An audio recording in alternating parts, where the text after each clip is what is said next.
I am Divya Sakti and welcome you all to my channel हलचल तेज। जैसा कि अगर आपने पिछला वीडियो देख रखा है तो आप लोग को पता होगा कि मैं वेब डेवलपमेंट का एक प्लेलिस्ट स्टार्ट किया हूँ इस चैनल हलचल तेज चैनल पे। आप लोग अगर वीडियो अभी तक नहीं देखें तो मैंने दो वीडियो अपलोड कर रखा है, आप लोग वो पहले वीडियो दोनों देख लें, उसके बाद ही इस वीडियो पे आएं। अगर दोनों वीडियो नहीं देखना चाहते हैं तो पहला वीडियो जनरली इंट्रोडक्शन पे था कि कैसे वेबसाइट काम करता है और क्या-क्या हम लोग यूज़ करने वाले हैं, रोड मैप कैसा रहेगा वो। और पिछला वीडियो जो डाला था, उसमें मैं नोटपैड में आपको एचटीएमएल का कोड रन करा के देखा था, उसको ब्राउज़र पे एग्ज़ीक्यूट करा के देखा था और कैसे हम लोग नोटपैड में भी कोडिंग कर सकते हैं, वो आपको बता रखा था। और पिछला वीडियो में मैंने ये भी बताया था कि आगे हम लोग नोटपैड का इस्तेमाल नहीं करेंगे, लेकिन आपको इंटरव्यू पर्पज़ से आपको बेसिक नॉलेज पता रहना चाहिए किसी भी फील्ड में अगर आप एक्सपर्टाइज करना चाहते हैं तो। और अगर आपको इंटर्नशिप लेना हो या फिर कोई जॉब लेना हो तो अगर आपसे वहां पूछ दे बेसिक नॉलेज के रूप में कि नोटपैड में कैसे हम लोग क्या प्रोसेस है रन कराने का, तो वो आप लोग अच्छी तरह से वहां बता सके, इसलिए मैंने पिछला वीडियो अपलोड किया था जहां पे नोटपैड में हमने एचटीएमएल का कोड लिखा था और वहां पे साथ ही साथ हमने स्ट्रक्चर भी देखा था, प्रोसेस भी देखा था और उसको ब्राउजर पे एग्जीक्यूट करा के भी देखा था। तो ये 2 वीडियो मैंने बना रखा है, तो आप लोग प्लीज़ वो दोनों वीडियो देखकर ही इस पे आएँ ताकि आपको ज़्यादा से ज़्यादा अच्छा से अच्छा समझ में आए। और आप लोग वेब डेवलपमेंट का कोर्स स्टार्ट करिए और ये कोर्स एंड तक जाएगा, लेकिन उससे पहले आप लोग को ज़्यादा से ज़्यादा व्यू बढ़ाना होगा वीडियो का ताकि हमको पता चले कि ज़्यादा से ज़्यादा लोगों के पास ये वीडियो पहुँच पा रहा है और मैं जो वीडियो अपलोड कर रहा हूँ, उससे लोगों को बेनिफिट हो पा रहा है। क्योंकि मैं तो वीडियो बना दूँगा, लेकिन अगर लोग देखेंगे ही नहीं, तो इससे अच्छा कि मैं किसी दूसरे टेक्नोलॉजी पे वीडियो बनाऊँ, जहाँ पे लोग का इंटरेस्ट हो, जहाँ पे आगे आने वाले फील्ड में वो काम करे। वैसे वेब डेवलपमेंट में भी बहुत जॉब है और बहुत सारे इंटर्नशिप लोग वेब डेवलपमेंट पे करते हैं, फ्रीलांसिंग करते हैं, तो आप लोगों को वेब डेवलपमेंट सीखना ज़रूरी है। इसलिए मैं ये कोर्स स्टार्ट किया था और बहुत लोग का पर्सनल मैसेज या कमेंट भी आ रहा था कि इसको कंटिन्यू करने का। तो अगर आप लोग वीडियो को ज़्यादा से ज़्यादा शेयर करते हैं, चैनल का सब्सक्रिप्शन बढ़वाते हैं, सब्सक्राइब करते हैं चैनल को, तो ये वीडियो ज़रूर कंटिन्यू लास्ट तक रहेगा और आपको एक-एक चीज़ हम इस प्लेलिस्ट में सिखा कर ही प्लेलिस्ट को एंड करेंगे। तो मेरे तरफ से यही उम्मीद रहेगी कि आप लोग वीडियो को ज़्यादा से ज़्यादा शेयर करेंगे, वीडियो को ज़्यादा से ज़्यादा लाइक करेंगे। उसमें अगर आपको अच्छा लगा तो आप लोग कमेंट करिएगा और अगर आप लोग चाहते हैं कि कुछ एनहांसमेंट करना वीडियो में, तो वो भी आप लोग कमेंट कर सकते हैं। आप लोग का कमेंट हमेशा हम लोग हमारी जो टीम है वो देखते रहती है और आपको रिस्पॉन्स देने का प्रयास करती है।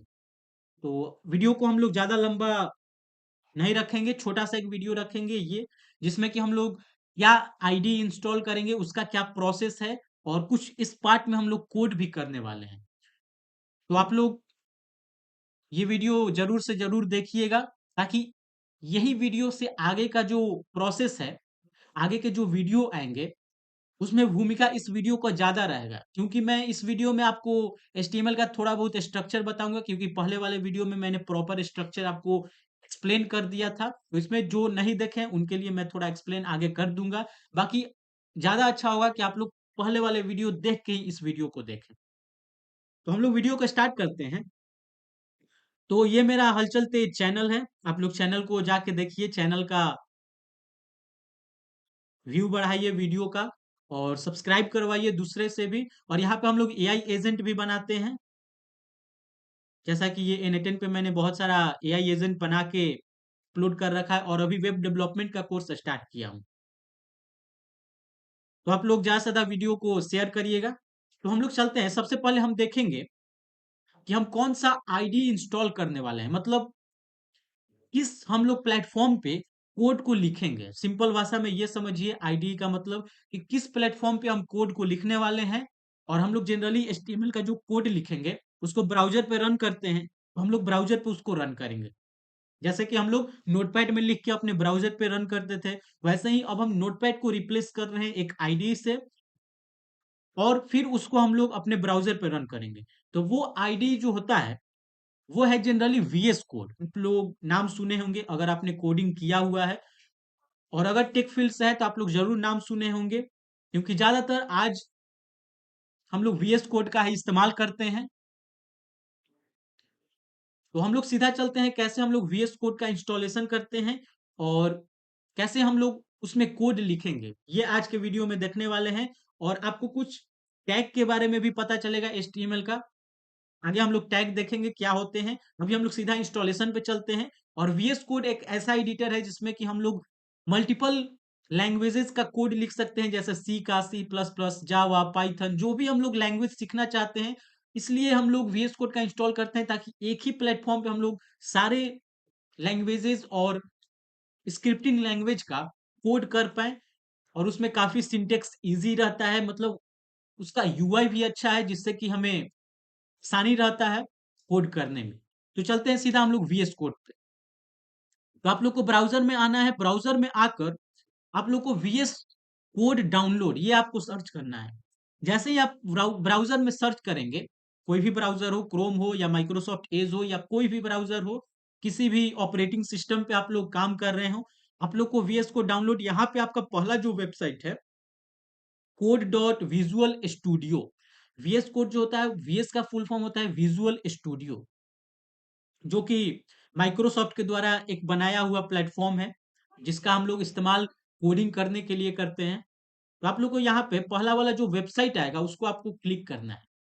जैसे ही आप क्लिक करेंगे तो आपको एक अलग पेज दिखेगा डाउनलोड का, जहां से हम लोग विंडोज के लिए डाउनलोड कर सकते हैं, मैक के लिए डाउनलोड कर सकते हैं, या उबंटू, आप जो भी ऑपरेटिंग सिस्टम में काम करते हो आप अपने अनुसार डाउनलोड कर लेंगे। जैसे अगर ज्यादातर लोग विंडो का इस्तेमाल करते हैं तो यहाँ पे आप लोग को जो विंडो ये दिख रहा है बटन, इस पे आपको क्लिक करना है। आप जैसे ही क्लिक करेंगे आपका ऑटोमेटिकली डाउनलोड जो है वो होना स्टार्ट हो जाएगा। और सबसे पहले आप लोग को डाउनलोड होने देना है। तो जैसे ही इस पे क्लिक करेंगे आप लोग को डाउनलोड होने देना है। और डाउनलोड होने के बाद जो फाइल डाउनलोड होगा उसको आपको डबल क्लिक करना है। अब डबल क्लिक करने के बाद का प्रोसेस मैं आपको समझाता हूँ। तो सबसे पहले आप लोग को विंडो में यहाँ डाउनलोड कर लेना होगा। डाउनलोड करने के बाद जो फाइल डाउनलोड हुआ उसको डबल क्लिक करके आप ओपन करेंगे। और जैसे ही आप ओपन करेंगे, ओपन करने के बाद हम आगे का स्टेप देखते हैं। तो जैसे ही आप ओपन करेंगे, ओपन करने के बाद आपको एक ऐसा इंटरफेस दिखेगा। तो यहाँ पे आपको आई एक्सेप्ट एग्रीमेंट, जो ये रेडियो बटन दिख रहा है, इस पे आपको क्लिक करना है। जो रेडियो बटन ये दिख रहा है, आई एक्सेप्ट एग्रीमेंट, इस पे आपको क्लिक करना है। क्लिक करने के बाद आपको यहाँ पे नेक्स्ट जो बटन दिखेगा, जैसे ही आप ये जो radio button I accept the agreement जो लिखा हुआ है, वहां पे आप लोग सेलेक्ट करेंगे तो ये नेक्स्ट बटन विजिबल होगा, इस पे आप लोग को क्लिक करना है।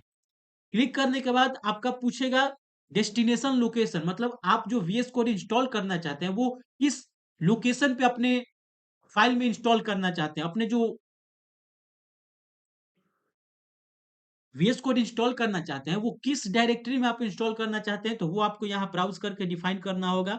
बाय डिफॉल्ट ये सी के अंदर, यूजर के अंदर आपका इंस्टॉलेशन होता है। तो अगर आप लोग का स्पेस है सी ड्राइव में तो आप लोग वहीं पे रहने देंगे। इसके बाद आपको नेक्स्ट करना है। जैसे ही आप नेक्स्ट करेंगे, आपको यहाँ पे विजुअल स्टूडियो कोड, कुछ नहीं आपको करना है, सिंपली नेक्स्ट करेंगे। नेक्स्ट करने के बाद यहाँ पे आप लोग अगर डेस्कटॉप के अंदर आइकन लाना चाहते हैं, मतलब जो आपका डेस्कटॉप दिखेगा, अगर उस पे आप लोग चाहते हैं कि वीएस कोड का आइकन दिखे, तो आप लोग को क्रिएट और डेस्कटॉप आइकन, इसको आप लोग को सिलेक्ट करना होगा। और सिलेक्ट करने के बाद आप लोग नेक्स्ट बटन जो होगा उस पर क्लिक करेंगे। जैसे आप लोग क्लिक करेंगे आपका जो फाइल है वो डाउनलोड, इंस्टॉल होना शुरू हो जाएगा। सॉरी, डाउनलोड नहीं, इंस्टॉल होना शुरू होगा। तो अगर यहाँ पे क्रिएट अ डेस्कटॉप आइकन आपने सेलेक्ट किया, उसके बाद नेक्स्ट किया, नेक्स्ट करने के बाद आपका जो एक्सट्रैक्टिंग फाइल लिखा हुआ आएगा, इंस्टॉल करेंगे तो उसके बाद आपका इंस्टॉलेशन प्रोसेस स्टार्ट होगा। इंस्टॉलेशन प्रोसेस स्टार्ट होने के बाद आप लोग को ऐसा इंटरफेस दिखेगा। जैसे ही आपका इंस्टॉलेशन कंप्लीट होगा, आप लोग को ऐसा इंटरफेस दिखेगा। उसके बाद आप लोग फिनिश पे क्लिक कर सकते हैं। तो जैसे ही फिनिश पे क्लिक करेंगे तो आपका वीएस कोड का इंटरफेस ओपन होगा। जो वीएस कोड प्लेटफॉर्म है वो आपका ओपन हो जाएगा। आपके लैपटॉप या कंप्यूटर या जो भी पीसी आप इस्तेमाल कर रहे हो, उस पे आपका इंस्टॉलेशन होने के बाद आपका इंटरफेस ओपन हो जाएगा वीएस कोड का। अब मैं आपको दिखाता हूँ कैसा इंटरफेस दिखेगा। तो जैसे ही आप लोग डाउनलोड कर लेंगे, इंस्टॉल कर लेंगे, उसके बाद आपका इंटरफेस कुछ इस प्रकार का दिखेगा। कुछ इस प्रकार का आपका इंटरफेस दिखेगा।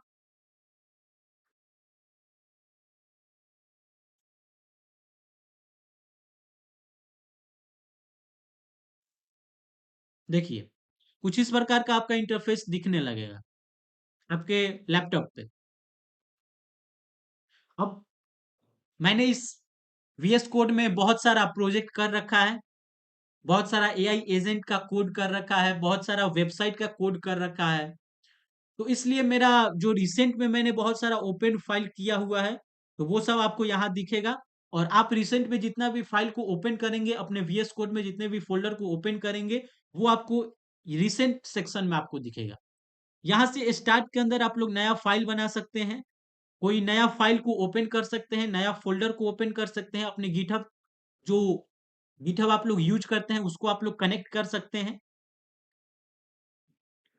तो फिलहाल के लिए हमने अभी इंस्टॉलेशन प्रोसेस देख लिया, हमने वीएस कोड का इंस्टॉलेशन कर लिया है। अब सिंपली हम लोग चलते हैं कोड करने पे। तो आप लोग को आना है अपने फोल्डर में आने के बाद आप लोग किसी भी लोकेशन के अंदर आकर एक आप फोल्डर बना लेंगे, जिसमें कि मेरा पूरा एचटीएमएल का जो मैं कोड करूंगा, वो इसी फोल्डर के अंदर फाइल बना के करूंगा। तो उसके लिए आप एक वेब डेव मैं अभी बना रहा हूं, आप लोग कोई भी नाम फोल्डर का रख सकते हैं और उसको यूज कर सकते हैं।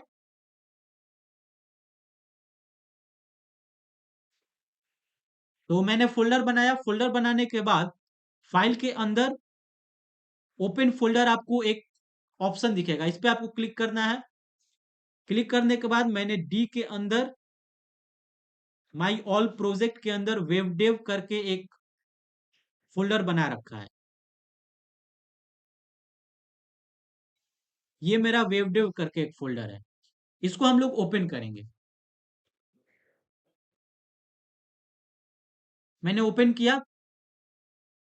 अब ओपन करने के बाद आप लोग को करना क्या है कि यहाँ पे सबसे पहले मैंने एक फाइल एक फोल्डर बनाया। फोल्डर वेबडेव नाम से बनाया, आप लोग किसी भी नाम से बना सकते हैं। फोल्डर बनाने के बाद मैंने वीएस कोड के अंदर उस फोल्डर को ओपन किया। अब ओपन करने के बाद हमें अभी फिलहाल के लिए एचटीएमएल का कोड करना है, हाइपर टेक्स्ट मार्कअप लैंग्वेज का कोड करना है, जिससे कि हमारा वेब पेज का जो स्ट्रक्चर है वो बनेगा और उसको मैं ब्राउजर पे अपने रन करूंगा। तो उसके लिए सबसे पहले यहाँ पे वेबडेव के पास एक आपको आइकन दिखेगा, न्यू फाइल। ये जब आप कर्सर ले जाएंगे इस आइकन पे, पहला जो आइकन दिख रहा है उस पे आपको जाना है। यहाँ पे आप कर्सर ले जाएंगे तो यहाँ पे आपको न्यू फाइल यहाँ से आप लोग बना सकते हैं। तो इस आइकन पे आपको क्लिक करना है। अब क्लिक करने से पहले आप लोग को एक और काम करना है, तो सबसे पहले हम वो काम करते हैं। तो वीएस कोड के अंदर बहुत सारे एक्सटेंशन होते हैं। एक्सटेंशन कहने का मतलब कि जैसे अगर वीएस कोड में मैं कोड कर रहा हूं, तो वो प्री डिफाइंड अपने आप खुद ब खुद प्रीटियर हो जाए। प्रीटियर कहने का मतलब कि वो खुद ब खुद एक अच्छा फॉर्मेट में ऑटोमेटिकली कोड अच्छे फॉर्मेट में डिफाइन हो जाए। जैसे अगर आपको समझ में ना आ रहा हो, तो यहाँ पे एक्सटेंशन आपको एक ऑप्शन दिखेगा, इस पे आपको जाना है। इस पे जाने के बाद आपको एच टी एम एल आप लोग को टाइप करना होगा। टाइप करने के बाद यहाँ पे आपको font awesome code for HTML, इस पे आपको क्लिक करना है और इसको आप लोग इंस्टॉल कर लेंगे। यहाँ से इंस्टॉल कर लेंगे, यहाँ पे आपको इंस्टॉल का बटन दिखेगा, मैं ऑलरेडी इंस्टॉल कर चुका हूँ। तो यहाँ पे आपको इंस्टॉल का बटन दिखेगा, इसको आप लोग इंस्टॉल करेंगे। उसके बाद एचटीएमएल फॉर्मेट, मतलब ये आपको ये जो एक्सटेंशन अगर आप डाउनलोड करते हैं तो ये ऑटोमेटिकली आपका एचटीएमएल फॉर्मेट में जो आप कोड लिखेंगे वो एचटीएमएल फॉर्मेट में आपको शो होगा। एचटीएमएल जो आप डॉक्यूमेंट लिखेंगे तो वो आप यहाँ पे इंस्टॉल करेंगे। इंस्टॉल करने के बाद HTML बॉयलर प्लेट, ये आप लोग को इंस्टॉल करना होगा। HTML बॉयलर प्लेट क्या होता है, जैसे आपको आगे मैं शो करने वाला हूं, सबसे पहले तो आप इसको इंस्टॉल कर लेंगे, मैं आपको आगे दिखाने वाला हूं। तो HTML बॉयलर प्लेट, इसको इंस्टॉल करना है तो आप लोग को एक्सटेंशन के अंदर आकर तीन चीज को इंस्टॉल करना है। पहला आप लोग फॉन्ट ऑसम करेंगे, जिससे आपका फॉन्ट जो है वो अच्छे टेक्स्ट में दिखे, अच्छे डिजाइन में आपको दिखे। HTML फॉर्मेट, जिससे कि आप कोड लिखेंगे वो HTML फॉर्मेट में डिफाइन होगा। और HTML बॉयलर प्लेट, जिससे कि हम छोटा छोटा पोर्शन लिख के और HTML का पूरे बॉयलर प्लेट को जनरेट कर सकते हैं। हमें बाय डिफॉल्ट लिखना नहीं पड़ेगा, वो ऑटोमेटिकली बस एक मैं कुछ कैरेक्टर उसको दूंगा, वो पूरे HTML बॉयलर प्लेट को हमारे कोड के अंदर इन्वॉल्व कर देगा। तो उसके लिए HTML बॉयलर प्लेट, ये तीन चीज आप लोग इंस्टॉल कर लेंगे एक्सटेंशन से। अब इंस्टॉल करने के बाद का पोर्शन अगर आपका कट हो रहा था, तो मैं अब से वीडियो को रिकॉर्ड कर रहा हूँ और पूरा आपको ऊपर तक का जितने भी फाइल, एडिट, सिलेक्शन, ये सब पोर्शन थे वो आपको दिखेंगे। तो अब हम लोग ने जैसा एक्सटेंशन डाउनलोड किया HTML बॉयलर प्लेट को, अब हम लोग आगे चलते हैं और एक सबसे पहले फाइल बनाते हैं। तो आपको बता रखा था कि वेब डेव यहाँ पे आपको दिखेगा, जो आप फोल्डर ओपन करेंगे उसका नाम शो होगा। उसके बगल में फर्स्ट जो आइकन है उस पर आपको क्लिक करना है, और क्लिक करने के बाद कोई भी आप एक फाइल बना सकते हैं। जैसे अगर मैं index.html, आपको मैंने बता रखा था कि जो HTML के डॉक्यूमेंट होते हैं, जो फाइल होते हैं, उनका एक्सटेंशन .html होता है, जिससे कि ब्राउजर को पता चलता है कि ये HTML कोड है। और ब्राउजर जनरली HTML कोड को सपोर्ट करता है, एज अ UI उसका दिखाता है। तो आप लोग को .html एक्सटेंशन से आप लोग फाइल को बनाएंगे, जिससे कि ब्राउजर को पता चले कि ये HTML है, और उसको HTML यूआई के रूप में वो ब्राउजर आपको शो करेगा। तो आपको HTML जो फाइल बनाना है वो आपका कंपलसरी है, .html में ही आप लोग बनाएंगे, अदरवाइज आपका शो नहीं करेगा ब्राउजर पे। एंटर करेंगे तो हमने .html फाइल बना रखा with the help of .html extension. आगे हम लोग क्या करेंगे, जैसे अगर यहाँ पे आपको जेंगो टेम्पलेट, ये जो आपको दिख रहा है, अगर यहाँ पे आपको HTML का दिख रहा है तब तो सही है। अगर आपको HTML दिखेगा तब आप लोग को कुछ नहीं करना है, और HTML के अलावा यहाँ पे आपको कोई अदर नाम शो हो रहा है, जैसे अभी मेरे में जेंगो का टेम्पलेट शो हो रहा है, तो उसको आप लोग को सबसे पहले HTML में कन्वर्ट करना होगा। तब आप लोग बॉयलर प्लेट को जनरेट कर पाएंगे with the help of only one character. आपको मैं शो करूंगा वो कैसे करना है। तो आपने एक्सटेंशन डाउनलोड किया, फाइल को बनाया, उसके बाद मैं यहाँ पे जेंगो टेम्पलेट पे क्लिक करूंगा, तो आपको HTML आपको सर्च करना है, HTML, और टाइप करने के बाद यहाँ पे आपको HTML शो होगा, इसको आप लोग को क्लिक करना है। जैसे ही हम क्लिक करेंगे यहाँ पे आपको HTML शो होगा। अगर आपका पहले से HTML शो हो रहा था तो आप लोग को ये वाला जो स्टेप है वो नहीं करना है, सीधा आप लोग कोड करेंगे। तो मैंने ये जेंगो टेम्पलेट से हटाकर HTML किया। अब यहाँ पे सीधा हम कोड करने वाले हैं। तो आप लोग को जो कीबोर्ड होगा आप लोग का, उसमें जो वन लिखा है, नंबर जो वन लिखा है, उसमें आप लोग एक्सक्लामेशन एक सिंबल दिखेंगे, आप लोग को एक्सक्लामेशन सिंबल वहां दिखेगा। तो आप लोग को शिफ्ट और वन प्रेस करना है। शिफ्ट प्रेस करके वन प्रेस करेंगे तो आपको एक्सक्लामेशन का सिंबल आपके स्क्रीन पे आएगा। उसके बाद जस्ट आपको एंटर करना है। ये आपका बॉयलर प्लेट कहलाता है, ये आपका बॉयलर प्लेट कहलाता है। इसी का मैं बात कर रहा था कि अगर आप एक सिंगल कैरेक्टर से ये पूरा जो HTML डॉक्यूमेंट का स्ट्रक्चर होता है, उसको आप लोग VS कोड के अंदर किसी फाइल के अंदर डिफाइन कर सकते हैं। अगर मैं इसी को मैन्युअली डिफाइन करने जाऊं तो वो मैंने पिछले लेक्चर में आपको नोटपैड में करके बता रखा था, इसलिए मैं नोटपैड का इस्तेमाल यहाँ नहीं कर रहा हूं, क्योंकि उसमें मैन्युअली आपको सब चीज कोड करना पड़ेगा और ज्यादा फंक्शनैलिटी भी वो नोटपैड में नहीं देगा। बहुत कम उसमें फंक्शनैलिटी है as a compare to VS code. तो इसलिए मैंने आपको वो बताया था कि मैं नोटपैड का आगे इस्तेमाल नहीं करूंगा। आपको ये भी पिछले वीडियो में बता रखा था कि क्यों नहीं करूंगा। तो ये आपका रीज़न था। तो आप लोग नोटपैड में वहाँ से आप लोग देख ले वीडियो को कि कैसे मैंने वहाँ पे स्ट्रक्चर डिफाइन किया था और वहाँ पे मैंने मैन्युअली एक-एक स्ट्रक्चर कोड करके डिफाइन किया था। जैसे वहाँ पे भी अगर आपने वीडियो देखा होगा, तो वहाँ पे भी मैं डॉक टाइप एचटीएमएल लिख रहा था, हेड लिख रहा था, बॉडी लिख रहा था, एचटीएमएल को यहाँ ओपन क्लोज़ कर रहा था। उसके अंदर मैंने हेड के अंदर आपको बता रखा था कि टाइटल देते हैं, जो भी मेटा डेटा होता है मतलब जो डॉक्यूमेंट से इन्फॉर्मेशन रिलेटेड है, कुछ लिंक हमें हमें देना हो, तो वो सब हम लोग डिफाइन करते थे। अपने हेड के अंदर। बॉडी के अंदर जो भी यूआई हमें लिखना हो, जो हमें ब्राउज़र पे शो कराना हो, वो हम डिफाइन करते थे अपने बॉडी के अंदर। बॉडी जो टैग हमने यहाँ पे बॉडी जो दे रखा है, ओपनिंग और क्लोजिंग टैग, इसके अंदर हम लोग कंटेंट जो भी हमें ब्राउज़र पे शो कराना हो एज़ अ यूआई के रूप में, यूज़र इंटरफ़ेस जो यूज़र को दिखेगा, वो हमें बॉडी के अंदर देना होता है। तो इस प्रकार से हम एक एक्सक्लेमेशन सिंगल कैरेक्टर से पूरा जो एचटीएमएल डॉक्यूमेंट का स्ट्रक्चर होता है, उसको मैंने अपने कोड के अंदर इन्वॉल्व किया।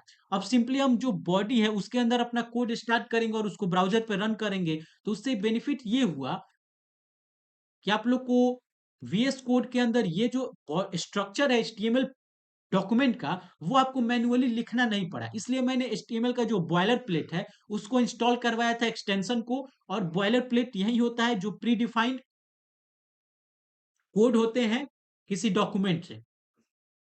किसी डॉक्यूमेंट का रिलेटेड जैसे एचटीएमएल का ये है, तो अब इसके अंदर मैं सीधा आपका कोड करूँगा बॉडी के अंदर, जो मुझे कंटेंट शो कराना होगा ब्राउज़र पे।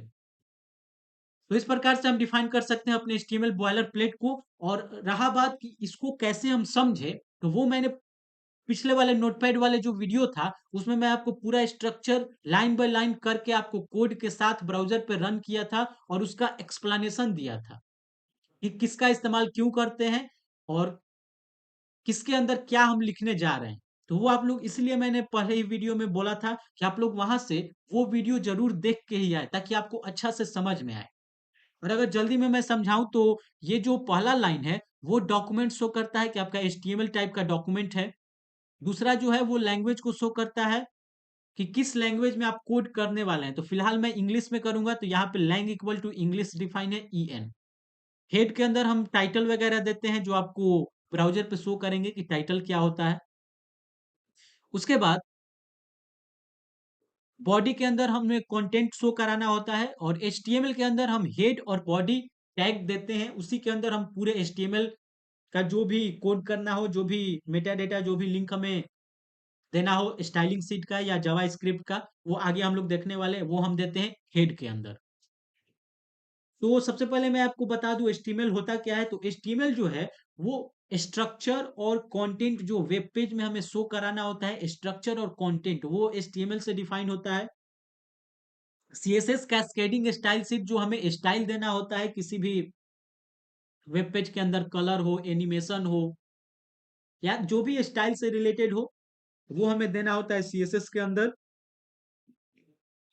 जावास्क्रिप्ट हमारा इंटरएक्टिविटी और डायनेमिक जो बिहेवियर है वेब पेजेस का, वो हम लोग जावास्क्रिप्ट के द्वारा इन्वॉल्व करते हैं, जिसमें कि जैसे कोई इवेंट हमें देना हो कि बटन पे क्लिक करने के बाद डेटाबेस में डेटा सेव हो, तो वो हम लोग जावास्क्रिप्ट से करा सकते हैं। आगे हम लोग बैकएंड देखेंगे, अभी फिलहाल के लिए फ्रंट एंड हम लोग देख रहे हैं।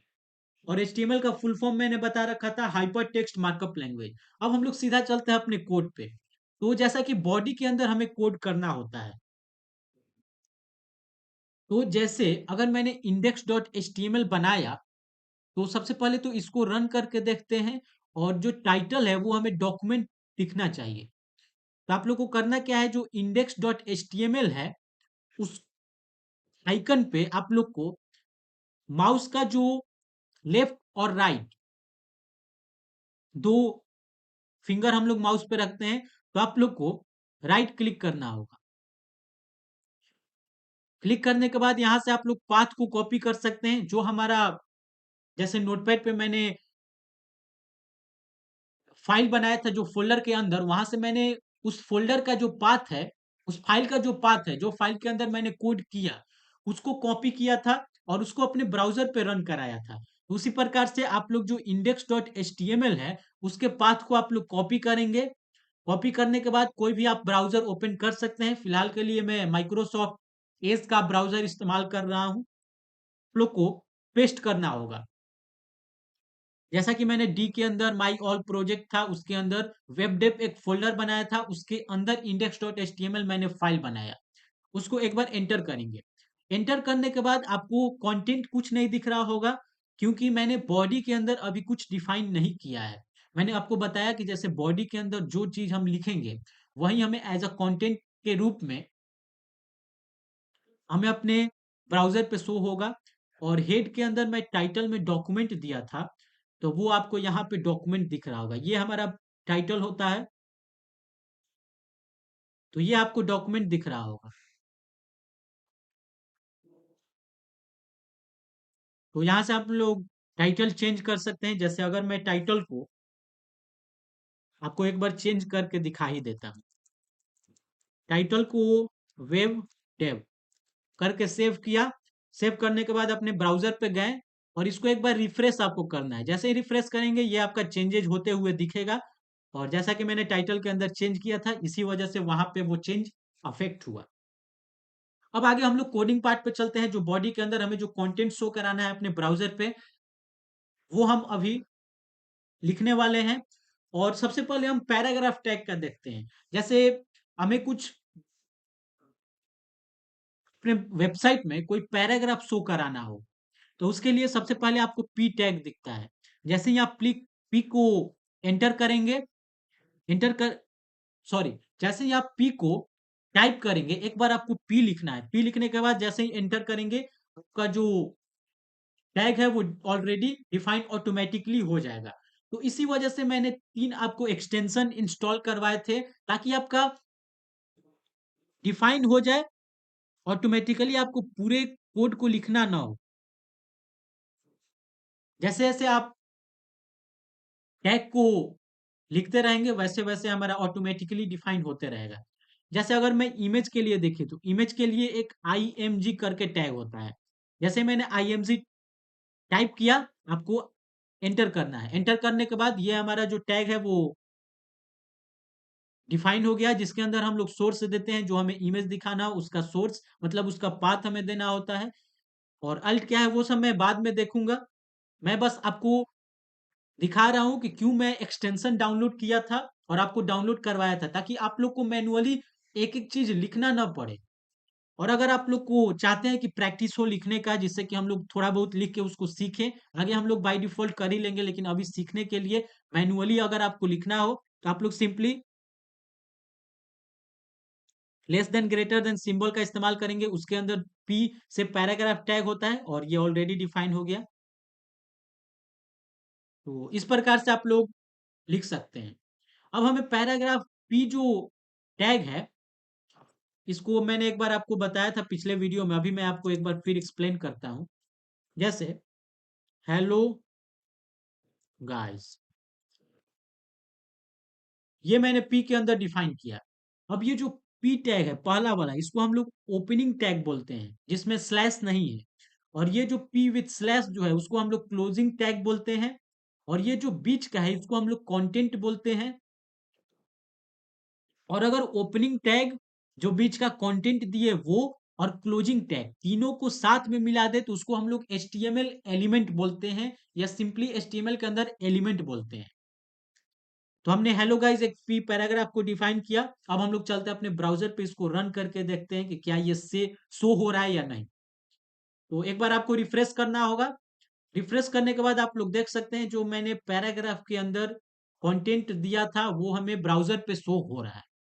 तो इस प्रकार से आप लोग वीएस कोड के अंदर एचटीएमएल का कोड को लिख सकते हैं और सीख सकते हैं। और मैं इस वीडियो में आपको बहुत सारा टैग बता देता हूं। जैसे पी टैग मैंने पैराग्राफ के लिए आपको बता दिया। बाकी आप लोग एक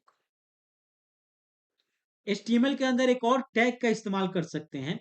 जैसे हेडर टैग जो सेक्शन होता है, जो हेडर कंटेंट हमें दिखाना होता है, हेडर के लिए सिंपली हमें H1 H हेडर जो होता है वो सिंपली H1 से H5 तक हम लोग हेडर को डिफाइन करते हैं।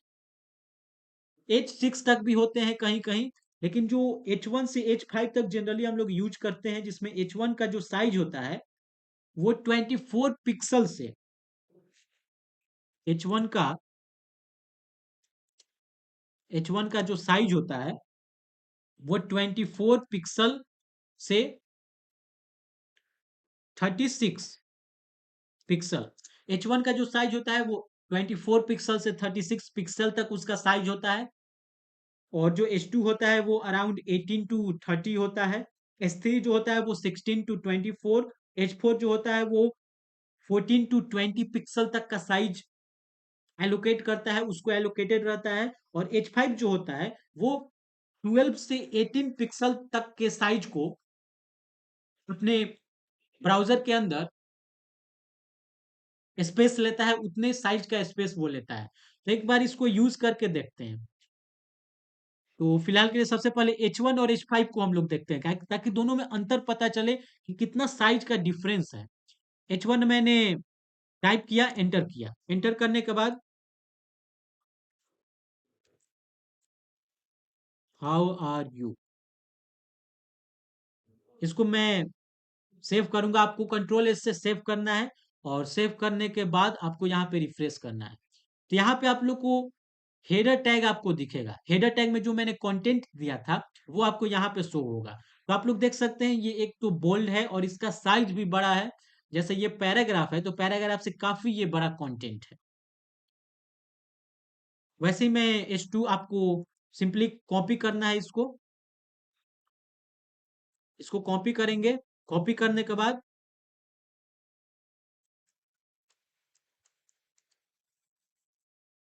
इसको मैंने 4 बार पेस्ट किया, ताकि आपको मैं शो कर दूं H1 से H5 तक के लिए। तो इसको आप लोग H2 बना देंगे। H2 बनाया। और एक और मैं आपको यहाँ पे शॉर्टकट बताने वाला हूँ।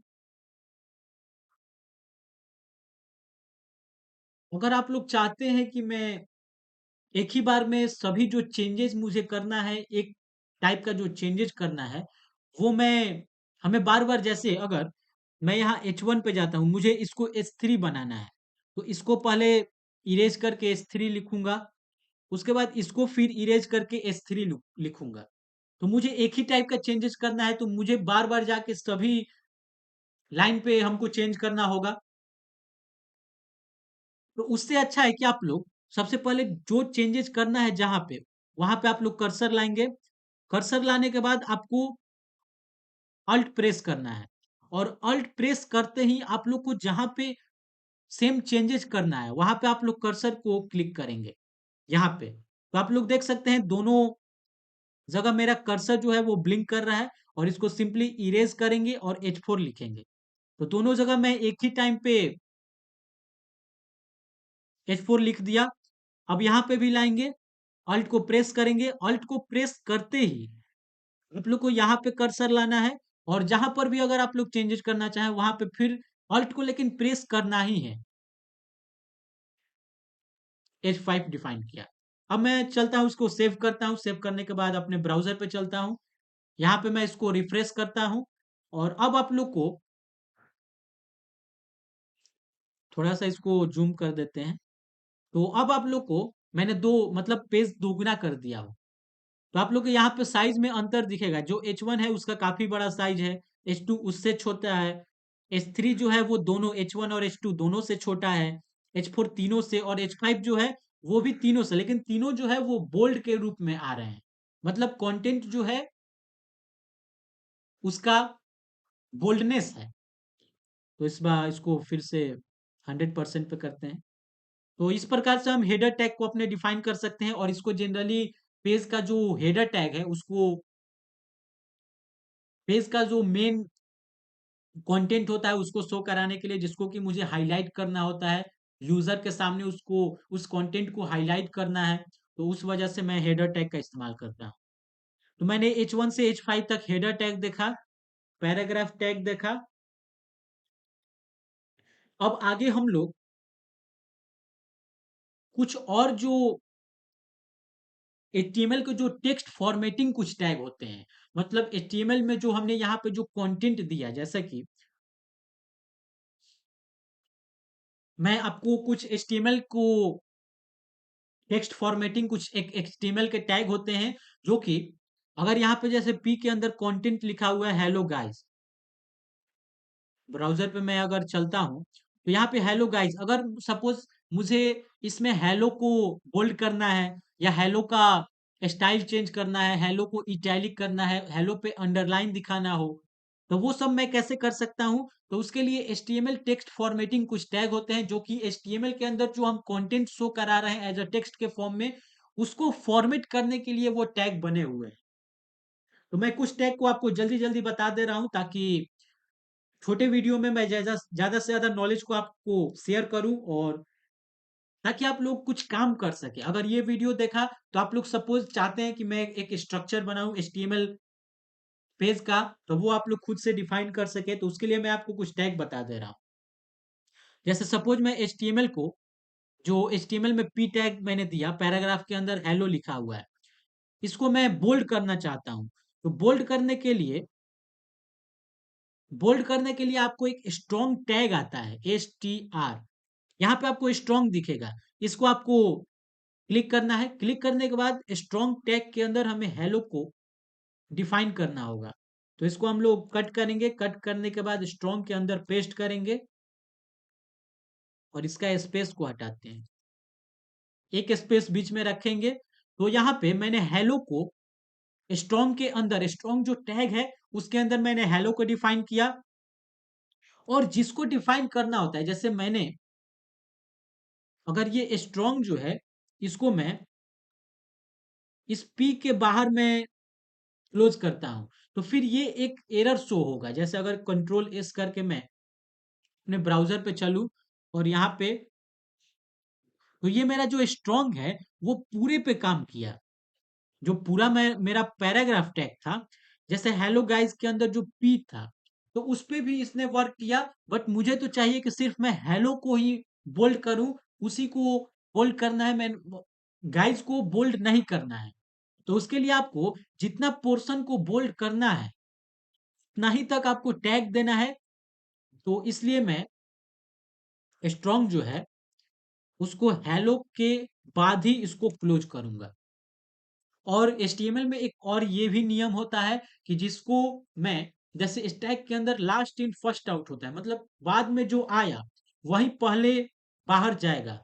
तो इसमें भी स्टैक का ही इन्वॉल्वमेंट होता है। जो टैग को हम बाद में लाएं, उसी को पहले आपको क्लोज करना है। तो अगर पी टैग था, पी के बाद स्ट्रॉन्ग आया था, तो स्ट्रॉन्ग बाद में आया, तो स्ट्रॉन्ग को क्लोज करेंगे तो उसको पहले करेंगे। तो वैसे ही मैंने स्ट्रॉन्ग को यहाँ पे पहले क्लोज किया है और पी को बाद में क्लोज किया है। तो जो लास्ट में आएगा उसको ही पहले क्लोज करना है। तो स्ट्रॉन्ग यहाँ पे बाद में आया था, तो स्ट्रॉन्ग को पहले क्लोज किए। पी पहले आया था, तो पी को बाद में क्लोज किए। तो ये एक एचटीएमएल के अंदर आपको रूल फॉलो करना होता है। तो जैसा कि मैंने हेलो कंटेंट जो था उसको एज अ स्ट्रॉन्ग टैग के अंदर दिया, ताकि वो बोल्ड के रूप में दिखे, जैसा कि हमारा ये H1 टैग जो दिख रहा था बोल्ड के रूप में दिखे। तो अब आना है, यहाँ पे आपको सेव करना होगा पेज को, और पेज को सेव करते ही आपको ब्राउजर पे जाना है। ब्राउजर पे आप लोग को रिफ्रेश करना है, और रिफ्रेश करने के बाद अगर मैं आपको जूम करके दिखाऊं, तो यहाँ पे आप लोग देख सकते हैं जो हेलो है उसका कंटेंट बोल्ड हो गया है, लेकिन जो गाइस है उसका कंटेंट बोल्ड नहीं हुआ है। तो इस प्रकार से हम डिफाइन कर सकते हैं बोल्डनेस को, कंटेंट का बोल्डनेस को अगर डिफाइन करना हो, उसको थोड़ा बोल्ड लाइक हाइयर टैग देना हो, या बोल्ड के फॉर्म में शो करना हो, ताकि कंटेंट जो है वो डीपली दिखे। तो इस प्रकार से हम लोग स्ट्रॉन्ग का इस्तेमाल कर सकते हैं। बाकी भी कुछ टेक्स्ट फॉर्मेटिंग टैग होते हैं, जैसे इटैलिक अगर हमें शो करना हो, अगर आपने वर्ड का डॉक्यूमेंट बनाया हो, तो वहां पे बोल्ड, इटैलिक, अंडरलाइन ये सब फंक्शनैलिटी होते हैं। तो सपोज मैंने हेलो को तो स्ट्रॉन्ग के अंदर एज अ बोल्ड रूप में हमें दर्शाना था, दिखाना था, तो हमें स्ट्रॉन्ग टैग के अंदर दिए। और ये सब टैग जो है मैं बता रहा हूँ, वो सब आपको थोड़ा बहुत माइंड में रखना है। वैसे तो आप अगर ज्यादा प्रैक्टिस करते हैं तो आपको खुद ब खुद याद हो जाता है। जैसे मैं काफी प्रैक्टिस वेबसाइट वेब डेवलपमेंट पे कर रखा हूँ, तो मुझे याद करने की ज़रूरत नहीं होती है। बस बहुत सारा प्रैक्टिस किया हूँ, तो मुझे माइंड में रिमेंबर हो चुका है, याद हो चुका है कि इस टैग का इस्तेमाल इसके लिए करते हैं। तो आपको सिंपली प्रैक्टिस करना है, याद कुछ नहीं करना है। आप लोग ये बात को ध्यान रखेंगे, क्योंकि याद नहीं करना होता है कोडिंग और टेक्निकल लैंग्वेज में जो हम लोग कोड करते हैं उसको याद नहीं करते हैं, बाय द लॉजिक समझते हैं और उसको इम्प्लीमेंट करते हैं। तो उसी प्रकार से आपको ज़्यादा से ज़्यादा प्रैक्टिस करना हो, ताकि आपके माइंड में वो चीज़ बैठ जाए कि हमें कब टैग का इस्तेमाल किस रूप में और क्यों करना है, और उससे क्या इफ़ेक्ट होगा हमारे ब्राउज़र के यूआई पे। तो अगर गाइस को हमें इटैलिक के रूप में दिखाना हो, तो उसके लिए हम ईएम टैग का इस्तेमाल करते हैं। ईएम, आपको सिंपली ईएम टाइप करना होगा और एंटर करेंगे। एंटर करने के बाद जो गाइस वाला पोर्शन है, इसको कट करेंगे और ईएम टैग के अंदर डिफाइन करेंगे। यहाँ पे हमने एचटीएमएल के रूल को फॉलो किया, जैसे पी के अंदर स्ट्रॉन्ग हमें हेलो को ही दिखाना था, तो स्ट्रॉन्ग को मैंने क्लोज किया, और वैसे ही एम्बेडेड को गाइस के अंदर ही शो कराना था, तो मैंने एम्बेडेड को भी क्लोज किया, जिससे कि इटैलिक रूप में आपका जो गाइस वाला सेक्शन है, जो गाइस कंटेंट है, वो आपको इटैलिक फॉर्म में दिखेगा। तो मैं अगर ब्राउज़र पे चलूँ और एक बार आपको रिफ्रेश करना है, तो रिफ्रेश करने के बाद यहाँ पे आपको ये इटैलिक फॉर्म में दिखेगा। अगर मैं आपको पहले दिखाऊँ,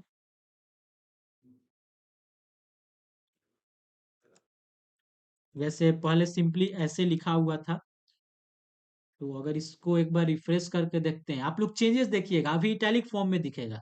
जैसे ही आप रिफ्रेश करेंगे, आपको नॉर्मल फॉर्म में दिखेगा। और जैसे ही मैं फिर से कंट्रोल जेड से आपको प्रीवियस पार्ट को आप देख सकते हैं, कोड में इन्वॉल्व कर सकते हैं।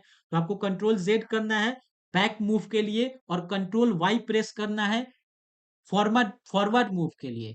अगर बैकवर्ड मतलब बैक में जाना चाहते हैं, जैसे कंट्रोल में वाई प्रेस किया, तो जो मैं आगे फॉरवर्ड वे मूव कर रहा हूँ, फॉरवर्ड वे में जो मैंने आगे आगे कंटेंट दिया था वो हमें शो होगा। और मैंने पीछे इटैलिक फॉर्म में किया था, तो कंट्रोल जेड करना है आपको, और कंट्रोल जेड से आप लोग बैकवर्ड मूव कर सकते हैं। तो इसको सेव करेंगे, और इसके बाद आप लोग कंटेंट में चेंजेस दिखेंगे। जैसे गाइस अभी नॉर्मल फॉर्मेट में दिख रहा है, जैसे ही मैं इसको रिफ्रेश करता हूँ, ये थोड़ा टिल्टेड हो गया, मतलब इटैलिक फॉर्म में शो होगा, थोड़ा सा टेढ़ा हो गया। इसको ऐसे आप लोग समझ सकते हैं।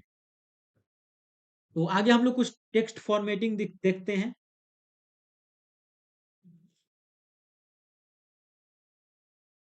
अब मैं यहाँ पे आपको दो एक टेक्स्ट फॉर्मेटिंग का टैग बताने वाला हूँ, जो कि ज्यादातर यूज होते हैं मैथमेटिकल टूल को डिफाइन करने के लिए, कोई फॉर्मूला डिफाइन करने के लिए। तो अगर मैं H5 के नीचे आऊं, और यहाँ पे पैराग्राफ पी टैग के अंदर, अगर सपोज आप लोग जैसे समझिए कि हमें ए प्लस बी का होल स्क्वायर डिफाइन कराना हो किसी वेबसाइट में, तो ए प्लस बी, ये तो मैं सिंपली जैसे ए प्लस बी, मैंने पी के अंदर इसको डिफाइन किया। और अगर ब्राउजर पे हम लोग चलते हैं, तो यहाँ पे आप लोग ए प्लस बी देख सकते हैं। रिफ्रेश किया उसके बाद आपको ए प्लस बी दिखेगा।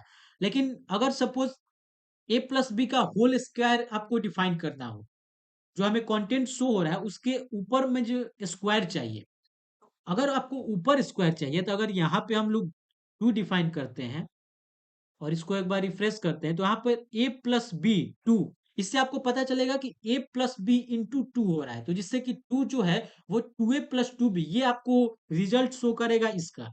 तो ये तो आपको एरर देगा एज अ फॉर्मूला के रूप में, बट हमें तो ए प्लस बी का स्क्वायर डिफाइन कराना हो, तो उसके लिए आप लोग को करना क्या है, एक सूप करके एस यू पी आप लोग को टाइप करना होगा। टाइप करने के बाद एंटर करेंगे। जैसे ही एंटर करेंगे, तो जो आपको पोर्शन ऊपर में शो कराना हो, जैसे ए प्लस बी का होल स्क्वायर, तो जो स्क्वायर है मतलब जो टू है, उसको हम लोग ए प्लस बी के हेड पे आप लोग समझ सकते हैं, मतलब टॉप पे हमें टू को शो कराना हो, तो जिसको टॉप पे शो कराना हो उसको हम लोग सूप के अंदर देते हैं, और बाकी को हम लोग एज अ पैराग्राफ या जो भी हेडर के टैग या जो टैग के अंदर हम लोग यूज करना चाहते हैं वो दे सकते हैं। और अगर आप लोग को उस कंटेंट के हेड पे, जैसे अगर मैं यहाँ पे चलूं और इसको एक बार रिफ्रेश करता हूँ। यहाँ पे ए प्लस बी दिखेगा। ए प्लस बी के हेड पे हमें स्क्वायर मतलब 2 शो कराना है। तो जिसको हेड पे शो कराना है उसको तो आप लोग सूप के अंदर देंगे, जिसको हम लोग सुपर स्क्रिप्ट बोलते हैं। सुप का आप लोग फुल फॉर्म याद रखेंगे, सुपर स्क्रिप्ट। सुपर स्क्रिप्ट वो हमें शो कराना है ए प्लस बी के ऊपर।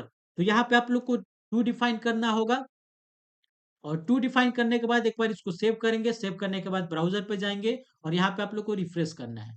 तो यहाँ पे आप लोग को दिखेगा ए प्लस बी का होल स्क्वायर। तो इससे पता चल रहा है कि ये ए प्लस बी का होल स्क्वायर डिफाइन कंटेंट लिखा हुआ है।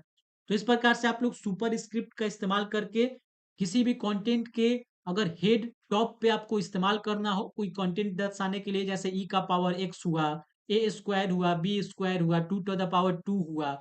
जैसे सपोज करें अगर पी के अंदर मैं टू देता हूं और टू का पावर मुझे टू शो कराना है, तो उसके लिए आपको स्पेस दे के आपको सूप लिखना है। एंटर करेंगे, टू लिखेंगे और यहाँ पे आपको टू का पावर टू शो होगा ब्राउजर में। टू का पावर टू, और यहाँ पे एक स्पेस आ रहा है, उसका वजह है ये हमने जो स्पेस दिया था टू के बाद वो, तो इसको आप लोग को इरेज करना है। और यहाँ पे आप लोग रिफ्रेश करेंगे तो वो आपको बिना स्पेस का दिखेगा। तो इस प्रकार से हम लोग डिफाइन कर सकते हैं अपने सुपर स्क्रिप्ट को, तो इसको बोलते हैं सुपर स्क्रिप्ट।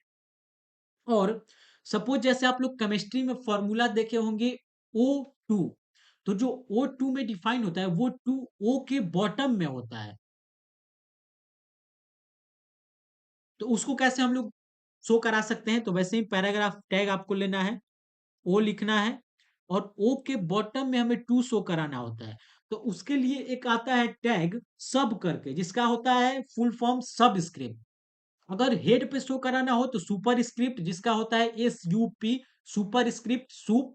और अगर आप लोग को बॉटम में शो कराना हो, बिलो शो कराना हो, तो उसके लिए होता है सब स्क्रिप्ट, जिसका हम लोग सब बोलते हैं, SUB। इस टैग का इस्तेमाल करेंगे, इसको एंटर करेंगे और O2 हमें शो कराना हो तो स्पेस को हटाते हैं और कंट्रोल एस करेंगे। यहाँ पे आप लोग को ब्राउजर पे आके रिफ्रेश करना होगा, तो ये ओ का बॉटम में आपको शो होगा टू। तो इस प्रकार से हम लोग O2 डिफाइन कर सकते हैं। तो इस प्रकार से हम O2 को डिफाइन कर सकते हैं। अगर सपोज हमें वाटर का फॉर्मूला लिखना हो, जैसे H2O होता है तो P के अंदर हम लोग आते हैं, H लिखना है और H के बॉटम में मुझे टू शो कराना है। तो यहाँ पे हम लोग सब का इस्तेमाल करेंगे, सब स्क्रिप्ट सब टू दिया और यहाँ पे आप लोग स्पेस देख रहे होंगे तो आप लोग को कंटेंट में भी स्पेस दिखेगा। उससे अच्छा स्पेस को हटाते हैं। H2 और O हमें डिफाइन करना है तो O हमने डिफाइन किया। कंट्रोल एस आते हैं अपने ब्राउजर पे, इसको रिफ्रेश करते हैं और यहाँ पे आप लोग को शो हो रहा होगा H2O। तो ये हमें वाटर का फॉर्मूला अगर दिखाना हो कोई वेबसाइट पे तो ऐसे हम लोग दिखा सकते हैं। तो ये दो जो था वो इंपॉर्टेंट आपका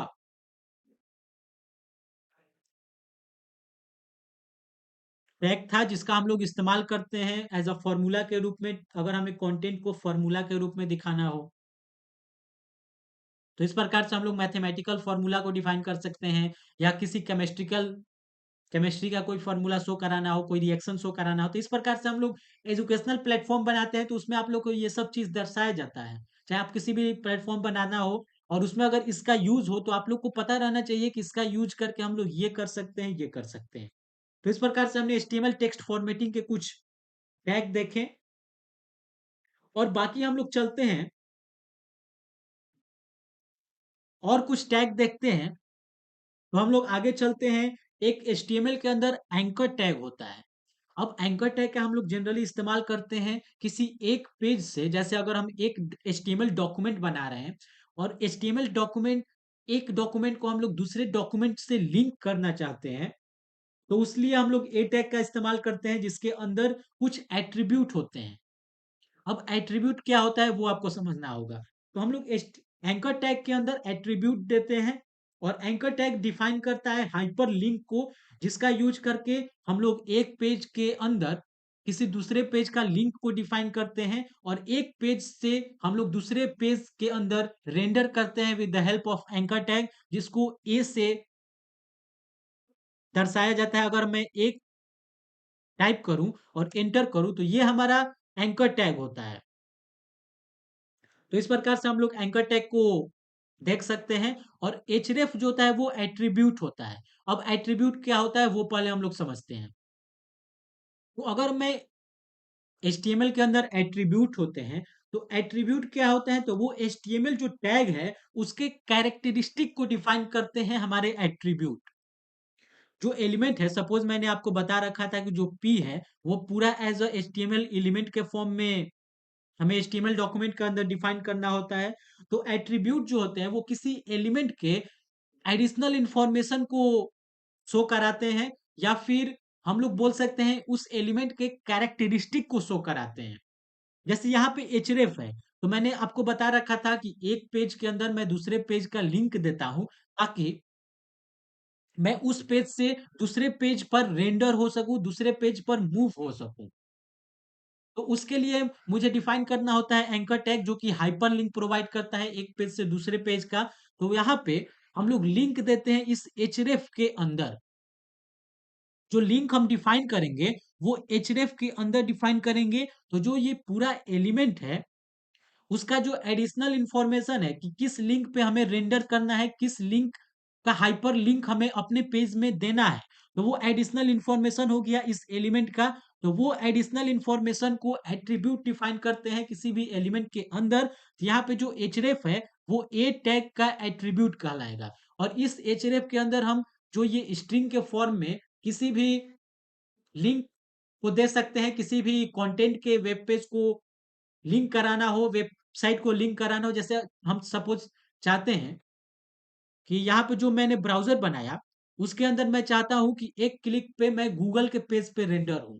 तो ये ए टैग के अंदर यहाँ पे जो href आपको दिख रहा है, उसके अंदर डबल कोटेशन के अंदर आपका जो गूगल है, उसके वेबसाइट का लिंक को आपको प्रोवाइड करना है। तो मैंने गूगल का वेबसाइट को यहाँ href के अंदर प्रोवाइड किया। ये हमारा वेबसाइट है www.google.com। इस पे हम लोग जाएंगे, अगर इस पे क्लिक करेंगे तो आपको गूगल पे रेंडर करेगा। तो ये एचरेफ जो होता है उसका फुल फॉर्म होता है हाइपर टेक्स्ट रेफरेंस। आप लोग याद रखेंगे, आपको ये पूछ सकता है इंटरव्यू में एचरेफ का फुल फॉर्म। तो हाइपर टेक्स्ट रेफरेंस जो कि एक एट्रीब्यूट है एंकर टैग का, जो कि एंकर टैग के एडिशनल इंफॉर्मेशन को होल्ड करते हैं या किसी एचटीएमएल जो एलिमेंट है उसके कैरेक्टरिस्टिक को एट्रीब्यूट डिफाइन करते हैं और एडिशनल इंफॉर्मेशन रखते हैं उस टैग से रिलेटेड, तो उन्हें एट्रीब्यूट बोलते हैं। और ए टैग के अंदर हम लोग जो लिंक प्रोवाइड करते हैं, हाइपर लिंक प्रोवाइड करते हैं, वो एचरेफ के अंदर प्रोवाइड करते हैं जिसका फुल फॉर्म होता है हाइपर टेक्स्ट रेफरेंस। तो इस प्रकार से हम डिफाइन कर सकते हैं। अगर कंट्रोल एस करें और यहाँ पे अगर मैं रिफ्रेश करता हूं तो रिफ्रेश करने के बाद आपको कुछ शो नहीं हो रहा होगा। अब इसका कारण एक ये है कि मैंने एट्रीब्यूट के अंदर हाइपरलिंक टू दे दिया। इस पेज में जैसे ही मैं रेंडर करूंगा गूगल के पास चला जाऊंगा, लेकिन कुछ कंटेंट आपको शो कराना होगा। तो ए टैग के अंदर मैं क्या चाहता हूं कंटेंट शो कराना, मतलब किस कंटेंट पे कोई यूजर क्लिक करेगा तो वो गूगल के वेबसाइट पे आपको डिलीवर करेगा, वहां पे आपको रेंडर करेगा, वहां पे आपको मूव करेगा। तो आपको कंटेंट देना है जैसे क्लिक हियर। आप लोग बहुत सारे वेबसाइट पे देखे होंगे क्लिक हियर, आपको कंटेंट शो होता है जिससे कि आप लोग क्लिक करते हैं तो दूसरे पेज पे आपको वो मूव कराता है। तो वैसे ही हम लोग एंकर टैग के अंदर इसको डिफाइन करते हैं। मैंने सेव किया, सेव करने के बाद ब्राउजर पे गए, यहाँ पे मैंने रिफ्रेश किया। अब यहाँ पे आपको यहाँ पे शो होगा क्लिक हियर और जैसे ही मैं इसको क्लिक करूंगा तो क्लिक करने के बाद आपको ये गूगल पे मूव कर देगा क्योंकि मैंने गूगल का यूआरएल दे रखा था एट्रीब्यूट में। अब कुछ और एट्रीब्यूट होते हैं, तो यहाँ पे जो एचरेफ है उसके अंदर आप लोग कोई भी वेबसाइट का यूआरएल दे सकते हैं जिसपे आपके यूजर को मूव कराना हो, अपने यूजर को उस वेबसाइट पे रेंडर कराना चाहते हैं with the help of one click. तो उसको हम लोग एंकर टैग के अंदर डिफाइन करते हैं। तो मैं एक और चीज यहाँ पे इंटरेस्टिंग ये बताने वाला हूँ। जैसे एंकर टैग के अंदर मैंने यूआरएल दिया जिसपे हमको रेंडर करना होगा, जिसपे मेरे यूजर को रेंडर कराना होगा, वो मैं यूआरएल एंकर टैग के अंदर दूंगा जिसके क्लिक होने पे वो उस वेबसाइट पे रेंडर होगा। अब यहाँ पे जैसे अगर मैं ब्राउज़र पे चलूँ और यहाँ पे मैं क्लिक करता हूँ तो आप लोग ये नोटिस करिएगा कि जैसे ही मैंने इसको क्लिक किया, तो ये जो है वो सेम ही पेज पे मतलब सेम ही टैब में कंटेंट को ओपन कर रहा है। तो अगर मुझे बैक में जाना हो, प्रीवियस कंटेंट को देखना हो, तो उसके लिए मुझे बैक करना पड़ रहा है। और मैं अब चाहता हूँ कि ये जो जैसे ही मैं इसको क्लिक करूँ, तो ये दूसरे टैब में ओपन हो, ताकि मैं इसको बैक करके मुझे कंटेंट ना देखना हो, मैं सीधा इस टैब पे आऊँगा और यहाँ से कंटेंट को शो करूँगा। तो उसके लिए आप लोग को एक और एट्रीब्यूट देना होता है, जैसा कि मैंने एट्रीब्यूट आपको बता रखा है कि एडिशनल एडिशनल इंफॉर्मेशन या एलिमेंट के कैरेक्टरिस्टिक को डिफाइन करता है। तो उसी तरह से एक एट्रीब्यूट होता है टारगेट। यहाँ पे टारगेट आप लोग क्लिक करेंगे तो यहाँ पे आपको टारगेट दिखेगा, एंटर करेंगे। अब टारगेट के अंदर आप लोग 4 ऑप्शन दे सकते हैं। स्ट्रिंग जो डबल कोटेशन आपको दिख रहा है उसके अंदर आप लोग अंडरस्कोर ब्लैंक लिख सकते हैं, underscore parent, underscore self, underscore top. 4 चीज़ आप लोग दे सकते हैं। तो सपोज़ मैंने सबसे पहले ये ब्लैंक जो दिख रहा है आपको इसको सिलेक्ट करना है, क्लिक किया, क्लिक करने के बाद आपको सेव करना है और टारगेट जो एट्रीब्यूट है उसके अंदर मैंने ब्लैंक दिया। तो इससे क्या होगा अब हम लोग देखते हैं। इसको एक बार रिफ्रेश करेंगे। अब रिफ्रेश करेंगे तो जैसे ही मैं क्लिक हियर पे क्लिक करूंगा, अब आप लोग यहाँ पे देख सकते हैं चेंजेस। ये अब आपको दूसरे टैब में ओपन करके दे रहा है। तो आप लोग अब हम लोग को बैक अगर जाके देखना भी होगा तो सिंपली ये टैब पे जाएंगे। ये हमारा टैग जो है उससे हमें बैक नहीं करना होगा। तो इस प्रकार से हम लोग टारगेट के अंदर अगर अंडरस्कोर ब्लैंक देंगे तो वो जो न्यू कंटेंट जिसमें हमें रेंडर कराना होगा वो हमें दूसरे टैब में ओपन करके शो होगा। उसी प्रकार से अगर सपोज हम टारगेट में इसको हटाते हैं और टारगेट में पेरेंट, ये जो पेरेंट दिख रहा है वो अगर हम देते हैं और सेव करके इसको एक बार रिफ्रेश करते हैं और रिफ्रेश करने के बाद यहाँ पे अगर मैं क्लिक हियर करूंगा तो आप लोग को दिखेगा कि ये सेम ही टैब में जिस पेज पे मुझे रेंडर होना है वो ओपन कर दे रहा है। तो अगर आप लोग फंक्शनैलिटी देना चाहते हैं अपने वेबसाइट में, जिस तरह से फंक्शनैलिटी देना चाहते हैं, दूसरे टैब पे मूव कराना चाहते हैं, तो यहाँ पे आप लोग का जो टारगेट एट्रीब्यूट दिख रहा है उसके अंदर अंडरस्कोर ब्लैंक देना होगा और सेम ही टैब में अगर आप लोग मूव कराना चाहते हैं तो उसके लिए आप लोग टारगेट के अंदर अंडरस्कोर ब्लैंक देकर डिफाइन कर सकते हैं। तो जनरली यही तो जो ऑप्शन जो अंडरस्कोर पेरेंट और अंडरस्कोर ब्लैंक जो ऑप्शन आपको दिख रहा था, ज्यादातर इसी ऑप्शन का इस्तेमाल हम लोग करते हैं। तो आगे हम लोग देखते हैं। तो एक काम करते हैं, मैंने आज का वीडियो सिर्फ इंस्टॉलेशन प्रोसेस और थोड़ा बहुत एचटीएमएल का स्ट्रक्चर को डिफाइन करने के लिए मैं बनाया था, लेकिन आपको बहुत सारा टैग मैंने बताया जैसे पैराग्राफ टैग, कैसे हम लोग पैराग्राफ के अंदर जो कंटेंट होते हैं उसका हम लोग टेक्स्ट फॉर्मेटिंग कर सकते हैं, उसके टेक्स्ट को चेंजेस कर सकते हैं। और आपको कुछ और मैं टेक्स्ट फॉर्मेटिंग टैग आपको अगर बता दूं, तो एक अंडरलाइन आपको एक टैग होता है। जल्दी जल्दी मैं दो आपको एक और बार दो अलग डिफरेंट टैग जो ज्यादातर इस्तेमाल होते हैं उसको मैं आपको शो करा देता हूँ। उसके बाद मैं वीडियो को एंड करूंगा और ये भी आपको बताऊंगा कि आगे आने वाले वीडियो में हम क्या देखने वाले हैं। और आगे का वीडियो जो होगा वो हम तेजी से कंप्लीट करेंगे। एचटीएमएल का जितने भी लेक्चर होंगे उसको मैं चाहूंगा कि जल्दी से जल्दी उसको खत्म करूं, ताकि मैं वेब डेवलपमेंट में जल्दी से जल्दी आपको चीजें सिखा पाऊं। तो हम लोग वो दो दो और टैग को देखेंगे टेक्स्ट फॉर्मेटिंग के अंदर, जिसके अंदर मैं टैग को फॉर्मेट कर सकता हूँ, टैग को स्टाइल चेंज कर सकता हूँ। तो अब अभी मैं अगर वेबसाइट पे जाऊं, जो हमने फाइल बनाया उस पे मैं ब्राउजर पे देखूं तो मुझे ऐसा शो हो रहा है। अब हम लोग चलते हैं, देखते हैं कि कैसे हम लोग कंटेंट को अंडरलाइन कर सकते हैं और कैसे कंटेंट पे स्ट्राइक थ्रो इस्तेमाल कर सकते हैं। सबसे पहले हम अंडरलाइन के लिए देखते हैं। तो एक पैराग्राफ टैग बनाया, उसके अंदर मैं अपना नाम दे देता हूं। और मैं चाहता हूं कि जैसे अगर मैं ब्राउजर पे आऊं और अभी इसको रिफ्रेश करूं, थोड़ा इसको जूम करते हैं, तो जो कंटेंट आपको शो हो रहा है दिव्य शक्ति, जो मेरा नाम दिख रहा है वो एज अ पैराग्राफ के फॉर्म में आपको दिख रहा होगा। हम चाहते हैं कि दिव्य के अंदर अंडरलाइन आ जाए। तो अंडरलाइन के लिए आपको यू टैग का इस्तेमाल करना है, यू, और एंटर करेंगे। अब इसके अंदर जो भी मुझे कंटेंट को अंडरलाइन के रूप में दिखाना हो, जिसके अंदर हम चाहते हैं जो कंटेंट है वो अंडरलाइन होकर शो हो, तो आपको यू के अंदर वो कंटेंट को देना होगा और ब्राउज़र पे जाते हैं, यहाँ पे रिफ्रेश करते हैं, तो यहाँ पे आपको इसके अंदर आपको अब अंडरलाइन शो होगा। तो इस प्रकार से हम अंडरलाइन डिफाइन कर सकते हैं और एक होता है स्ट्राइक थ्रो। पहले अब मैं इसका इस्तेमाल करके बताता हूँ, उसके बाद आपको समझ में आएगा कि इसका इफ़ेक्ट क्या होता है। तो मैं चाहता हूँ शक्ति जो है उसपे स्ट्राइक थ्रो टैग का इस्तेमाल करें, तो उसके लिए एस टैग का इस्तेमाल करते हैं। एस के अंदर आपको जो भी कंटेंट शो कराना हो उसको आप लोग एस टैग के अंदर डिफाइन करेंगे, इसको सेव करेंगे, सेव करने के बाद हम लोग अपने ब्राउज़र पे चलते हैं और इसको रिफ्रेश करते हैं। तो यहाँ पे आप लोग को स्ट्राइक थ्रो का इस्तेमाल दिखेगा।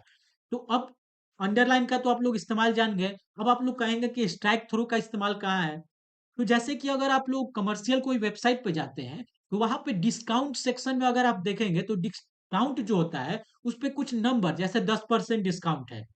तो 10% को काट कर वो लिखा रहता है 40% ऑफ या 40% डिस्काउंट। तो वो जो स्ट्राइक थ्रू होता है, जो वो वहाँ पे काटा है उसको बीच से, जैसे मैं शक्ति जो था, हमारा जो शक्ति मैंने कंटेंट दिया था, उसमें शक्ति के बीचों-बीच मैंने उसपे एक लाइन ड्रॉ किया है। जिससे कि पता चल रहा है कि इस लाइन को काट दिया गया है और इसके बाद अगर मैं कुछ सुधार करके कुछ अलग कंटेंट दूँगा, तो वो इसके बगल में दे सकता हूँ। तो इस प्रकार से डिस्काउंट के अंदर आप लोग इसको देखे होंगे, जिसमें कि 20% जो डिस्काउंट रहता है या 20% जो ऑफ रहता है किसी कमर्शियल वेबसाइट या किसी शॉपिंग मॉल में, तो वहाँ पे 20% को काट कर और उसके ऊपर लिख देता है 50% ऑफ या 50% डिस्काउंट अट्रैक्शन के लिए। तो उस प्रकार से हम लोग स्ट्राइक थ्रू का इस्तेमाल करते हैं अपने वेबसाइट या कंटेंट में। तो ये हमारा 2 टेक्स्ट फॉर्मेटिंग का अंडरलाइन और स्ट्राइक थ्रू जो मुझे बताना था वो मैंने आपको बता दिया है। अब आगे के जो लेक्चर आएँगे उसमें मैं आपको एचटीएमएल के अंदर कैसे हम लोग स्टाइलिंग कर सकते हैं वो देखेंगे और एचटीएमएल के और भी जितने सारे टैग हैं वो मैं आपको चाहूँगा कि एचटीएमएल जितने टैग हैं उनको मैं 1 से 2 लेक्चर में कंप्लीट करूँ और उसके बाद स्टाइलिंग टैग। तो आने वाले जो वीडियो होंगे उसमें मैं एचटीएमएल के टैग, बहुत सारे टैग बताने वाला हूँ, बहुत सारे यूज़, जैसे इमेज का हो गया, वीडियो का हो गया, ऑडियो का हो गया। वैसे ही इनपुट अगर मुझे लेना हो तो उसका कैसे मैं डिफाइन कर सकता हूँ, बटन कैसे डिफाइन कर सकता हूँ, पासवर्ड के लिए इनपुट कैसे डिफाइन कर सकता हूँ, लेबल कैसे डिफाइन कर सकता हूँ। तो वो सब जो टैग है वो मैं आने वाले वीडियो में आपको बताने वाला हूँ और उसके साथ ही साथ मैं आपको स्टाइलिंग भी अगले लेक्चर में बताऊँगा। स्टाइलिंग कहने का मतलब कि सपोज़ मैं चाहता हूँ कि जो मैंने पहला पैराग्राफ लिखा उसका कलर चेंज हो, जो बैकग्राउंड कलर अभी व्हाइट आपको दिख रहा होगा, वो बैकग्राउंड कलर चेंज हो। तो मैं आपको इस डॉक्यूमेंट के अंदर मैं आपको स्टाइल शीट बताऊँगा कि कैसे स्टाइल शीट लिख सकते हैं, कैसे इसको लिंक कर सकते हैं, कैसे अपने एचटीएमएल जो एलिमेंट है, उसके अंदर भी स्टाइलिंग हम लोग दे सकते हैं, किसी इंडिविजुअल या किसी पार्टिकुलर एलिमेंट का हम लोग स्टाइलिंग दे सकते हैं। तो इस प्रकार से मैं आने वाले वीडियो में आपको शो करूँगा और फिलहाल के लिए वीडियो काफ़ी लंबा हो चुका है क्योंकि मैंने इसमें इंस्टॉलेशन प्रोसेस बताया, एचटीएमएल का जो स्ट्रक्चर होता है वो बताया, एक्सटेंशन कुछ आपको डाउनलोड करवाए और साथ ही साथ मैं बहुत सारा आपको टैग बता रखा हूँ जैसे हेडर का, पैराग्राफ का, टेक्स्ट फॉर्मेटिंग का, एंकर टैग आपको बताया, तो ये सब आप लोग प्रैक्टिस करिएगा और अगर आपको इसका कोड चाहिए तो आप लोग वो कमेंट कर सकते हैं, मैं आपको कोड भी प्रोवाइड कर दूँगा और बाकी वीडियो को ज़्यादा से ज़्यादा शेयर करिए ताकि मैं आपको लिए वीडियो जल्दी से जल्दी वीडियो को ला सकूँ और आपके बीच कंटेंट को डिलीवर कर सकूँ, तो वीडियो को ज़्यादा से ज़्यादा शेयर करिए और अगर आपको वीडियो अच्छा लगा हो तो प्लीज़ आप लोग कमेंट करिएगा। आपसे रिक्वेस्ट है कि अगर आपको वीडियो अच्छा लग रहा है तो आप लोग कमेंट करें और कोई आप लोग सुधार चाहते हैं तो वो भी आप लोग कमेंट कर सकते हैं। आपका कमेंट देखकर हम सुधार करने का प्रयास करेंगे और चैनल को ज़्यादा से ज़्यादा सब्सक्राइब करवाइए, वीडियो को शेयर करिए। तो आज का लेक्चर यहीं पे हम लोग समाप्त करते हैं। आने वाले वीडियो में मैंने आपको बताया कि जैसे स्टाइलिंग का और बहुत सारे टैग देखने वाले हैं और जल्दी से जल्दी मैं इस एचटीएमएल जो पढ़ा रहा हूँ उसको मैं कंप्लीट करूँगा और आगे जावास्क्रिप्ट में भी हमें मूव करना है। तो इसलिए आपको स्टाइलिंग बताना ज़रूरी है उससे पहले और एचटीएमएल को ख़त्म करना ज़रूरी है। तो हम लोग आगे वाले लेक्चर में देखेंगे, तो आज के लेक्चर में हमने ये देखा और आज का वीडियो यहीं पे हम समाप्त करते हैं। तो वीडियो देखने के लिए धन्यवाद। चैनल को सब्सक्राइब करवाइए, वीडियो को लाइक करिए और आप लोग को वीडियो अच्छा लगा तो आप लोग कमेंट करिए। वीडियो देखने के लिए धन्यवाद। मिलते हैं आपसे नेक्स्ट वीडियो में।